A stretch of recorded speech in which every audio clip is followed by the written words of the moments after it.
আমি জানি না আর কিভাবে চাইলে তোমায় পেতাম। আমি তো আমার সাধ্য মতো তোমাকে চাইলাম, খোদার কাছে চাইলাম তোমায় মোনাজাতে দু হাত তুলে।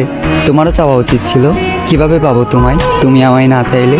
আমার চাওয়াটা বেশি কিছু ছিল না, আমার চাওয়াটা ছিল খুবই সামান্য। চেয়েছিলাম এই জীবনের পথে তোমার হাত ধরেই হাঁটবো। তবে দেখো, আজ এই জীবনটাই থেমে আছে তোমার জন্য। এ দু চোখে আগে ছিল প্রেম ভালোবাসা, তবে এখন দুঃখ আর হতাশা। আমার পুরো পৃথিবী উল্টে গিয়েছিল যখন এ দু চোখ তোমার পাশে অন্য কাউকে দেখেছিল। তুমি কথা দিয়ে কথা রাখলে না, ছেড়ে যাবে না বলেও তুমি আমার হয়ে থাকলে না। আমিও কথা দিয়ে কথা রাখিনি, তোমাকে ছাড়া বাঁচবো না বলেছিলাম। তবে আজও আমি মরিনি, বাঁচা মরা রবের হাতে।